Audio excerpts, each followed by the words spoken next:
মহিলাসকলে ঘৰত কেনেকৈ শবে বাৰাতৰ নামাজ পঢ়িব, নিয়ত কেনেকৈ কৰিব, কোন সূৰা দি পঢ়িব, শবে বাৰাতৰ নামাজ আপুনি কেই ৰাকাত পঢ়িব, ইয়াৰ লগে লগে 2 ৰাকাতৰ মূৰে মূৰে কোন দুআটি আপুনি পঢ়িব লাগিব আৰু দুআ মুনাজাত আপুনি কেতিয়া কৰিব, গোটেইখিনি নিয়ম কানুন আজি মই ধুনীয়াকৈ বুজাই দিম। মোৰ প্ৰিয় দিনী ভাই বন্ধুসকল, মোৰ অতি শ্ৰদ্ধাৰ মা আৰু ভনীসকল, যদি আপুনি শবে বাৰাতৰ এই পবিত্ৰ ৰাতি সঠিক মতে ইবাদত কৰিব পাৰে, কপাল খুলি যাব, জীৱনৰ যৌৱনৰ সকলো গুনাহ খাতা মাফ হ'ব, মনৰ আশাবোৰ পূৰ্ণ হ'ব, আল্লাহ ৰব্বুল আলামিন জীৱনত শান্তি দান কৰিব ইনশাআল্লাহ তাআলা। শবে বাৰাত হৈছে আজাদিৰ ৰাতি, এইটো এটা সোণালী সুযোগ। আল্লাহ ৰব্বুল আলামিন বান্দাক বাম্পাৰ অফাৰ দিছে, যিটো নেকি পূৰ্বৰ কোনো উম্মতক এই অফাৰ দিয়া নাছিল। এই ৰাতি আল্লাহ ৰব্বুল আলামিন অগণন বান্দা বান্দীসকলক মাফ কৰি দিয়ে, জাহান্নামৰ পৰা মুক্তি দান কৰে। সেইকাৰণে এই ৰাতিৰ নাম হৈছে আজাদিৰ ৰাতি, শবে বাৰাত। হাদিসৰ ভাষাত কোৱা হয় লাইলাতুম মিন নিসফি শাবান, মধ্য শাবানৰ ৰাতি বুলি কোৱা হয়। 2026 চনৰ পবিত্ৰ শবে বাৰাত হৈছে 3 ফেব্ৰুৱাৰী মঙ্গলবাৰ দিন গৈ ৰাতি। আপুনি যেতিয়া ইশাৰৰ আজান হয়, ধুনীয়াকৈ অজু কৰি পুৰুষসকল মছজিদত গুচি যাব, আমাৰ মহিলা মা ভনীসকল ধুনীয়াকৈ অজু কৰি যাই নামাজ পাৰিলৈ থিয় হৈ যাব আৰু সৰ্বপ্ৰথম ইশাৰৰ 4 ৰাকাত সুন্নত নামাজ আপুনি পঢ়িব। ইশা আৰু শবে বাৰাতৰ নামাজৰ নিয়ত কেনেকৈ কৰিব লাগে আৰবী আৰু অসমীয়া সহ মই কৈ দিম, আৰু কোন কোন সূৰা দি পঢ়িব সেয়াও মই কৈ দিম। আপুনি সৰ্বপ্ৰথম ইশাৰৰ 4 ৰাকাত সুন্নত নামাজ পঢ়িব। ইশাৰৰ ফৰজ নামাজৰ আগত যি 4 ৰাকাত সুন্নত নামাজ পঢ়া হয়, এই নামাজ সুন্নতে মুআক্কাদা নহয়, সুন্নতে গায়ৰ মুআক্কাদা। যদি নপঢ়ে কোনো গুনাহ নহয়, কিন্তু পঢ়িব সওয়াব আছে। এইটো ফজিলতপূৰ্ণ ৰাতি, এনেওতো সদায় পঢ়িব লাগে পাৰিলে। যদি আপুনি পাৰা নাই, কমসে কম শবে বাৰাতৰ ৰাতি আপুনি এই নামাজ পঢ়িব। আমি নফল ইবাদত সুন্নতে গায়ৰ মুআক্কাদা এইবোৰ বেছি বেছি আদায় কৰিব লাগে, কিয়নো কিয়ামতৰ দিনাখন যদি আমাৰ ফৰজত কিবা কমি হয়, এই নফল ইবাদতসমূহ সুন্নতে গায়ৰ মুআক্কাদা মুস্তাহাব এইবোৰৰ দ্বাৰা ফৰজ পৰিপূৰ্ণ কৰা হয়। সেইকাৰণে এই নামাজ আপুনি পঢ়িব। আৰু ইশাৰৰ 4 ৰাকাত সুন্নত নামাজৰ নিয়ত আৰবীত এনেকৈ কৰিব, নাৱাইতু আন উছল্লি লিল্লাহি তাআলা 4 রাকাআতি সালাতিল ইশা সুন্নাতু রাসূলিল্লাহি তাআলা মুতাওয়াজ্জিহান ইলা জিহাতিল কাবাতিশ শরীফাতি আল্লাহু আকবার। যদি অসমীয়াত কয়, মই আল্লাহৰ ওয়াস্তে ইশাৰৰ 4 ৰাকাত সুন্নত নামাজ পঢ়ি আছো, আল্লাহু আকবাৰ, এনেকৈ নিয়ত কৰি এই নামাজ আপুনি যিকোনো সূৰা দি পঢ়িব পাৰে। প্ৰত্যেক ৰাকাততে সূৰা ফাতিহা পঢ়াৰ পিছত অন্য যিকোনো এটা সূৰা মিলাব। সুন্নত নামাজ হয়, সেইকাৰণে প্ৰত্যেক ৰাকাততে সূৰা ফাতিহাৰ লগত অন্য সূৰা মিলাব লাগিব। ইয়াৰ পিছত যেতিয়া ইশাৰৰ ফৰজ নামাজ আপুনি পঢ়ে, ইশাৰৰ 4 ৰাকাত ফৰজ নামাজৰ নিয়ত আৰবীত এনেকৈ কৰিব, নাৱাইতু আন উছল্লি লিল্লাহি তাআলা 4 রাকাআতি সালাতিল ইশা ফরদুল্লাহি তাআলা মুতাওয়াজ্জিহান ইলা জিহাতিল কাবাতিশ শরীফাতি আল্লাহু আকবার। যদি অসমীয়াত কয়, মই আল্লাহৰ ওয়াস্তে ইশাৰৰ 4 ৰাকাত ফৰজ নামাজ পঢ়ি আছো, আল্লাহু আকবাৰ। আৰু যিসকল মুক্তাদি ইমামৰ পিছত নামাজ পঢ়ে মছজিদত পুৰুষসকলে, তেওঁলোকে ইক্তাদাইতু বিহাজাল ইমাম এই শব্দ ক'ব লাগিব। ইয়াৰ পিছত ফৰজৰ পিছত যেতিয়া আপুনি ইশাৰৰ সুন্নত নামাজ পঢ়ে, 2 ৰাকাত সুন্নত নামাজ আপুনি এনেকৈ নিয়ত কৰিব, নাৱাইতু আন উছল্লি লিল্লাহি তাআলা রাকাআতাই সালাতিল ইশা সুন্নাতু রাসূলিল্লাহি তাআলা মুতাওয়াজ্জিহান ইলা জিহাতিল কাবাতিশ শরীফাতি আল্লাহু আকবার। অসমীয়াত এনেকৈ ক'ব, মই আল্লাহৰ ওয়াস্তে 2 ৰাকাত ইশাৰৰ সুন্নত নামাজ পঢ়ি আছো, আল্লাহু আকবাৰ। এতিয়া 10 ৰাকাত ইশাৰৰ নামাজ হৈ গ'ল। ইয়াৰ পিছত আৰু 2 ৰাকাত নফল নামাজ আছে ইশাৰৰ। এই নফল 2 ৰাকাত নামাজৰ নিয়ত এনেকৈ কৰিব, নাৱাইতু আন উছল্লি লিল্লাহি তাআলা রাকাআতাই সালাতিল ইশা নফলি মুতাওয়াজ্জিহান ইলা জিহাতিল কাবাতিশ শরীফাতি আল্লাহু আকবার। ইশাৰৰ 12 ৰাকাত নামাজ হৈ গ'ল। ইয়াৰ পিছত ভিত্তিৰ নামাজটো আছে।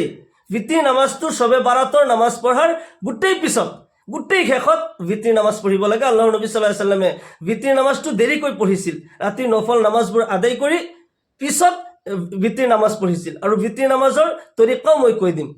এতিয়া শবে বাৰাতৰ নামাজ আপুনি কমসে কম 12 ৰাকাত নামাজ পঢ়িব। এই ৰাতি আপুনি 1000 ৰাকাতো নামাজ পঢ়িব পাৰে, যিমান বেছি পাৰে। 12 ৰাকাত বুলিয়ে কোনো খাস নাই, আপুনি যিমান বেছি পাৰে নফল নামাজ আপুনি এই ৰাতি পঢ়িব। কমসে কম 12 ৰাকাত নামাজ পঢ়িব। অলি বুজুৰ্গসকলে, আমাৰ আকাবিৰসকলে 12 ৰাকাত সেইকাৰণে নিয়ম বান্ধি দিছে যে আৱাম মানুহে নাজানে, সাধাৰণ মানুহে বুজি নাপায় কেই ৰাকাতনো নামাজ পঢ়িব, কেনেকৈনো নামাজ পঢ়িব লাগে। নাজানাৰ কাৰণে সাধাৰণ মানুহক বুজাবলৈ 12 ৰাকাতৰ এটা নিয়ম কৰি দিছিল। সেইকাৰণে আপুনি কমসে কম 12 ৰাকাত নামাজ পঢ়িব। আৰু দুই ৰাকাত কৰে এই নামাজ আপুনি পঢ়িব লাগিব। নিয়ত এনেকৈ কৰিব, নাৱাইতু আন উছল্লি লিল্লাহি তাআলা ৰাকাআতাই সলাতি নফলি মুতাৱাজ্জিহান ইলা জিহাতিল কাবাতি শৰীফাতি আল্লাহু আকবাৰ। যদি অসমীয়াত কয় মই আল্লাহৰ ওয়াস্তে 2 ৰাকাত নফল নামাজ পঢ়ি আছো, সবে বাৰাত বুলি উচ্চাৰণ কৰাৰ কোনো কথা নাই, সবে বাৰাত বুলি ক'বও নালাগে, আপুনি নফল বুলি 2 ৰাকাত নফল নামাজ পঢ়ি আছো আল্লাহু আকবাৰ এনেকৈ নিয়ত কৰিলে হ'ব। মই আল্লাহৰ ওয়াস্তে কিবলামুখী হৈ 2 ৰাকাত নফল নামাজ পঢ়ি আছো, স্পষ্টকৈ যদি এনেকৈ নিয়ত কৰে ভাল কথা।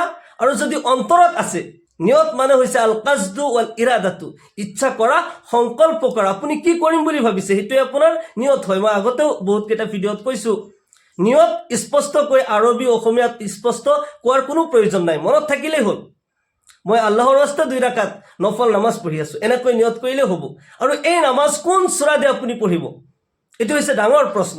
যিহেতুকে নফল নামাজ হয় আৰু সওয়াবৰ কাৰণে আমি এই নামাজ পঢ়ি আছো, সেই কাৰণে এই নামাজৰ প্ৰত্যেক ৰাকাততে সূৰা ফাতিহা পঢ়াৰ পিছত 10 বাৰকৈ সূৰা ইখলাছ আপুনি পাঠ কৰিব, কুলহু সূৰা 10 বাৰকৈ পঢ়িব। এনেকৈ যদি এই নামাজ পঢ়ে, সূৰা ইখলাছৰ বহুত ফজিলত আছে। সূৰা ইখলাসেদি যদি আপনি সওয়াবৰ নিয়ত লৈ নামাজ পঢ়ে, আল্লাহ ৰাব্বুল আলামিন বহুত সওয়াব দান কৰিব। সূৰা ইখলাস এবাৰ পাঠ কৰিলে 10 পাৰা তিলাওয়াত কৰাৰ, কোৰআন কাৰীমৰ তিলাওয়াত কৰাৰ সওয়াব পায়। 3 বাৰ পাঠ কৰিলে কোৰআন কাৰীম খতম কৰাৰ সওয়াব পোৱা যায়। সুবহানাল্লাহ। সেই কাৰণে যদি আপনি 10 বাৰকৈ সূৰা ইখলাস পাঠ কৰে এক রাকাতত, আল্লাহর নবী সাল্লাল্লাহু আলাইহি ওয়াসাল্লাম ইরশাদ করে, যে ব্যক্তি 10 বার সূরা ইখলাস পাঠ করে, মান কারা সূরাতুল ইখলাস 10 মাররাত বানাল্লাহু লাহু কাসরান ফিল জান্নাহ। আল্লাহু আকবার।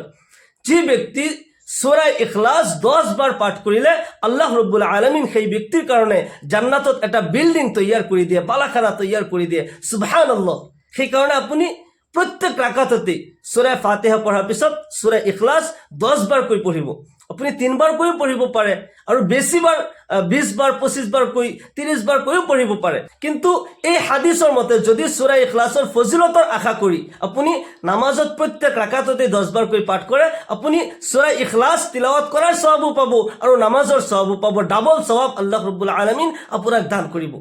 আৰু যেতিয়া আপুনি 2 ৰাকাত পঢ়ি লয়, আপুনি 2 ৰাকাত পঢ়ি আপোনাৰ ইচ্ছা 2 ৰাকাত পঢ়ি আপুনি লগে লগে আকৌ আৰু 2 ৰাকাত পঢ়িব পাৰে।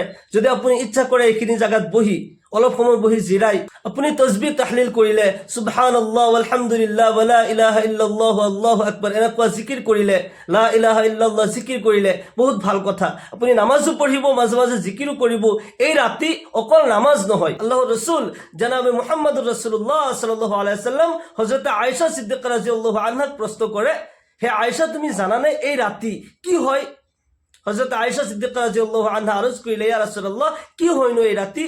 আল্লাহর নবী জনাবে মুহাম্মদুর রাসূলুল্লাহ সাল্লাল্লাহু আলাইহি ওয়াসাল্লাম ইরশাদ করে যে এই রাতে আল্লাহ রাব্বুল আলামিন অগণন বান্দা বান্দি সকলক জাহান্নামৰ পৰা মুক্তি দান কৰে, অগণন বান্দা বান্দি সকলক আল্লাহ তাআলাই মাফ কৰি দিয়ে। إذا كانت ليلة النصف من شعبان قوموا ليلها وصوموا نهارها فإن الله ينزل فيها لغروب الشمس إلى سماء الدنيا فيقول ألا من مستغفر فأغفر له، ألا مسترزق فأرزقه، ألا مبتلا فأعافيه، ألا كذا ألا كذا حتى يطلع الفجر। আল্লাহ রাব্বুল আলামিন মাগৰিবৰ পিছৰ পৰাই যেতিয়া সূৰ্য অস্ত হয়, মাগৰিবৰ পিছৰ পৰাই পৃথিৱীৰ আসমানত আগমন কৰে আৰু বান্দাক মাতি মাতি কয় কাৰ কি প্ৰয়োজন হৈছে, নেদা কৰে, ইলান কৰে কাৰ কি প্ৰয়োজন হৈছে। তুমি ক্ষমা প্ৰাৰ্থনা কৰি আছা, মোৰ ওচৰত দোয়া কৰা, মই তোমাৰ জীৱনৰ যৌৱনৰ সকলো গুনাহ খাতা মাফ কৰি দিম। তোমাৰ ৰিজিক লাগে, তোমাৰ ধন সম্পত্তি লাগে, তোমাক সন্মান লাগে, তুমি মোৰ ওচৰত দোয়া কৰা, মই তোমাক দান কৰিম। তুমি বেমাৰত পৰি আছা, পেৰেশানিত পৰি আছা, বিপদত পৰি আছা, তুমি মোৰ ওচৰত দোয়া কৰা, মই তোমাক বিপদৰ পৰা উদ্ধাৰ কৰিম, বালা মুসিবত পেৰেশানি দূৰ কৰি তোমাৰ জীৱনত শান্তি দান কৰিম। আল্লাহু আকবাৰ। সেই কাৰণে এই ৰাতি আমি বেছি বেছিকৈ ইবাদত কৰিব লাগে। দোয়া আপুনি অলপ বেছি বেছি দোয়া কৰিব পাৰে। 2 ৰাকাত পঢ়ি পঢ়িও দোয়া কৰিব পাৰে, 4 ৰাকাত পঢ়িও দোয়া কৰিব পাৰে। আৰু যদি ভাবে যে মই গোটেই নামাজ শেষ কৰি শেষত মই দোয়া কৰিম, তেনেকৈও আপুনি দোয়া কৰিব পাৰে। যেতিয়া আপুনি ভিত্তিৰ নামাজ পঢ়ে, ভিত্তিৰ নামাজৰ নিয়ত এনেকৈ কৰিব, নাৱাইতু আন উছল্লি লিল্লাহি তাআলা সালাসা রাকাআতি সালাতিল ভিত্রি ওয়াজিবুল্লাহি তাআলা মুতাওয়াজ্জিহান ইলা জিহাতিল কাবাতি শরীফাতি আল্লাহু আকবার। এনেকৈ নিয়ত কৰি যিকোনো সূৰা দিয়ে এই নামাজ আপুনি পঢ়িব পাৰে। আৰু ভিত্তিৰ নামাজৰ তৃতীয় ৰাকাতত বিশিষ্ট এটি তাকবীৰৰ মাধ্যমত দোয়া কুনুত পঢ়িব লাগে। যদি আপুনি দুআ কুনুত নাজানে তেতিয়াহ'লে এই ঠাইত আপুনি যিকোনো দুআ জানে, ৰব্বানা আতিনা ফিদ দুনিয়া হাসানা ও ফিল আখিৰাতি হাসানা ওয়া কিনা আযাবান নাৰ, এই দুআ পঢ়িলেও কুনুত আদায় হৈ যাব। আৰু যেটো দুআ আমি পঢ়ো দুআ কুনুত, আল্লাহৰ নবী সাল্লাল্লাহু আলাইহি ওয়াসাল্লামে এই দুআটি পঢ়িছিল। আপুনি পাৰিলে এই দুআটি লিখি লৈ মুখস্থ কৰিব। দুআ কুনুত এই চেনেলত দিয়া আছে, ধুনীয়াকৈ লিখি দিয়া আছে অসমীয়াত। আপুনি ভিডিঅ'টি চাই দুআ কুনুত লিখি লৈ মুখস্থ কৰি ল'ব। দুআ কুনুতৰ মাধ্যমত আল্লাহুম্মা ইন্না নাস্তাঈনুকা যেটো দুআ আমি পঢ়ো, এই দুআৰ মাধ্যমে আমি আল্লাহ তাআলাৰ পৰা বহুত কিছু বিচাৰোঁ, বহুত জামে মানে দুআ হয়। এতিয়া মূল কথা হৈছে এই ৰাতি আপুনি ইশা নামাজৰ পিছত যিমান পাৰে ভিতৰি নামাজটো গোটেই পিছত পঢ়িব, মাজতো যদি পঢ়ি লয়, ইশা নামাজ বোলে কমপ্লিট কৰি লওঁ তাৰপিছত শবে বাৰাতৰ নামাজ পঢ়িম, আপোনাৰ ইচ্ছা, কিন্তু গোটেই পিছত পঢ়িলে বেছি ভাল হয়।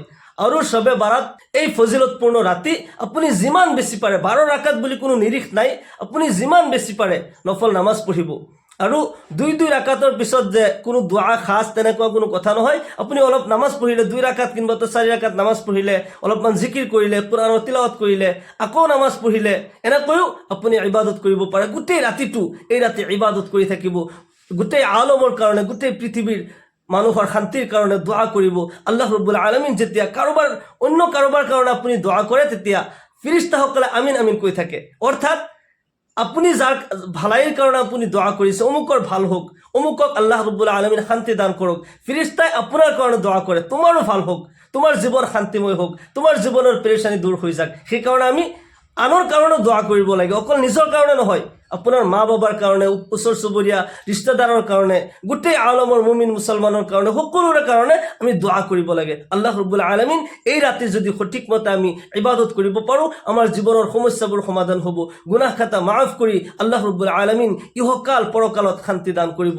মহান আল্লাহ তাআলাই আমাক সকলোকে এই ফজিলতপূৰ্ণ ৰাতি বেছি বেছিকৈ ইবাদত কৰি আল্লাহ তাআলাৰ ৰাজি খুশি হাসিল কৰাৰ তৌফিক দান কৰক। সকলোকে আল্লাহুম্মা আমিন। ওয়া আখিৰু দাওয়ানা আলহামদুলিল্লাহি ৰাব্বিল আলামিন। আসসালামু আলাইকুম ওয়া ৰাহমাতুল্লাহি ওয়া বাৰাকাতুহু।